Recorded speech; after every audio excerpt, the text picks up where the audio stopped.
guys, welcome back to my channel. For those of you who are new, welcome. My name is Amanda, and today I want to share with you 9 things that I've learned from being a manager. I am currently a manager at a tech company in the Bay Area, and I've been a manager for about 1.5 years now, so I want to share some things that I've learned so far. One of the things that I've learned is that I have a lot more meetings and a lot less time to do actual work. And I guess this is where it comes down to delegating more of my work to my team.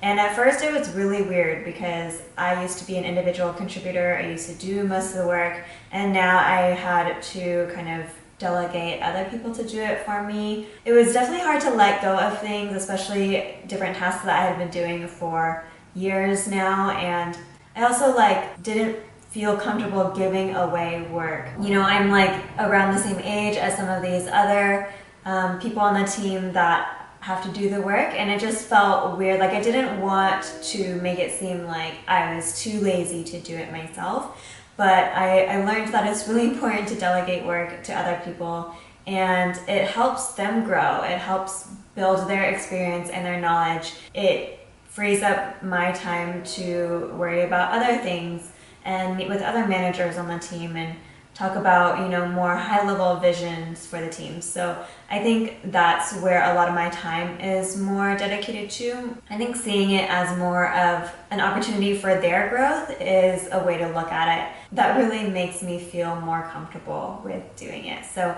it's something that I had to get used to, but that's definitely something that I had to learn. Another thing that I've learned is that it's more emotionally draining. Why I say it's more emotionally draining is that they're talking to you about what they're doing, or any issues, or have any questions that they have to ask me or that I need to answer. And I think just having to be there for them, just all the listening and being attentive is really important. And I think it just is more emotional, or has more of an emotional aspect. I don't know if that makes sense, but I just feel like you have to be in a positive mindset to meet with them, and also be patient and understanding. That just requires a lot of being put together and being there for them. It also gets really hard sometimes, and you have to have tough or awkward conversations. I did have to address performance with one of my team members last year, and it was very draining, and it was a very difficult process. And I didn't expect to go through it so early in my career, and luckily my manager was there to walk me through the whole thing. But it was just really hard. Sometimes you just have to get through tough or harder times or situations, and you're responsible for dealing with it, and that just comes with the job. I realized the importance of taking notes and being on top of all the little details. So I know myself, and I'm really bad at remembering things on my own, so I have to take notes about everything. So every time I meet with people, I will take notes, especially my one-on-ones. Those are the most important for me, and I want to make sure that I know what's going on with my whole team and want to stay on top of all those little details that they tell me. So I think that's really important. And if you are someone who forgets things easily, or it's hard to remember everything in your mind, I would say taking notes is really important.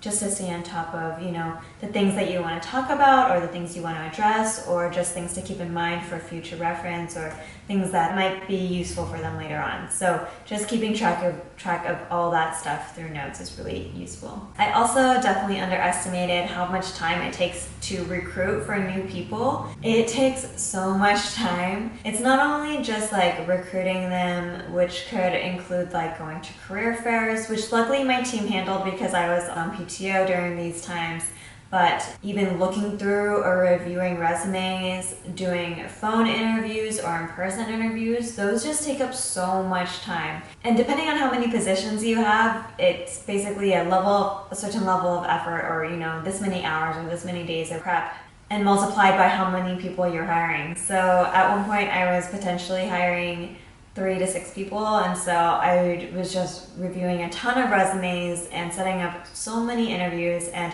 it's just a lot of work, and it takes so much time out of your day and so much time away from your actual work or day-to-day responsibilities. So it just seems easy from the outside, but it's definitely harder when you're part of it. Another really important thing that I learned is trying to find a balance between being transparent with your team and sharing too much. So I went through this a lot last year, and it's really tough because, on one hand, you want to be transparent with your team and tell them everything that's going on. But certain things change, plans change, and that could be very impactful for them if they, hear something first and then you change it on them. So I think just like thinking about things more thoroughly and trying to figure out what's really necessary for the team to know and what could be held back until it's completely confirmed. I think it takes some time, and I'm still working on it, but I think that's something that I just didn't think or consider when being a manager, and knowing that that's a decision that I have to make on my own or, with my manager. That's really important to keep in mind. I also learned that culture is really important, and it's important to share that and spread that throughout my team. I think everything really trickles down from the top down. And within my company, I see the culture, it comes through my manager and my manager's manager, even the CEO, like it trickles down. And I think it's really important to continue that culture because culture is what most people stay for. And it's really important to retain and keep great talent at the company. I think culture is just something that really makes that huge difference. It could be done in so many different ways, like just by, saying hi to your team every day or asking them how they're doing, or just showing them respect, trusting them, giving them more responsibilities, celebrating their birthdays, work anniversaries, or other special occasions. It just goes so far. And I think just being, just spreading that culture of being nice and being friendly, being helpful to others, I think it just makes such a world of difference. One thing that seems so obvious, but I just feel like it's not my place to do, but it totally is to know the direction and the vision of the team and where it's heading and, where the organization is heading. I always see my manager or my manager's manager or my VP, sharing that type of information with the organization. It didn't really dawn on me that I had to also provide those answers sometimes too, my team might ask me directly, where do you see this going, or what is our purpose, or where are we going? And yeah, I do know, but I just didn't feel like I was responsible for providing the answers because, our VPs or our directors always, provide that high level vision.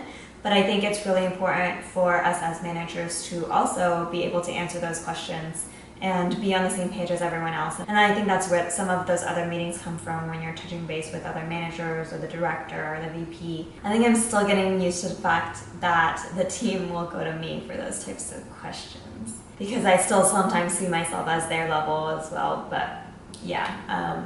So that's something to get used to. Lastly, I've noticed that a few different skills go a long way as a manager. So patience. Patience is just super important.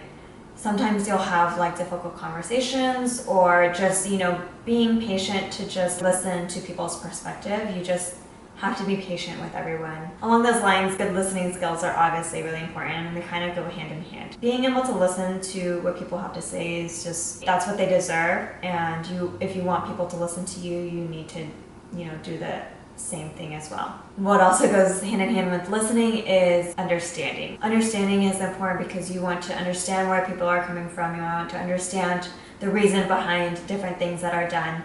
And you also want to, make them feel heard and make them feel valued. What also goes hand in hand with understanding what people are saying is showing gratitude, because showing gratitude just makes them feel valued for all the hard work that they're doing, all the time and effort that they're putting into everything that they do. And it just encourages them to work hard, to keep working hard. Just kind of acts as a motivation as well. And I've also heard that gratitude just makes a huge difference, and I've read that in a couple books that employees really value gratitude and really want to feel appreciated. And so I think just showing that appreciation is really important to their success as employees and as contributors. And I think it just goes a long way to just say a simple thank you for things that they've been working on. I hope you enjoyed this video and learned a little bit about being a manager and what it's like. If you did, please give it a like and don't forget to subscribe for more videos like this. Feel free to let me know if you have any questions about me being a manager in the comments down below. I would love to hear from you. And let me know if you're also a manager in the Bay Area or if you are thinking about becoming a manager for the first time. Would love to hear it. Anyway, thank you so much for watching. Hope to see you in the next one. Bye!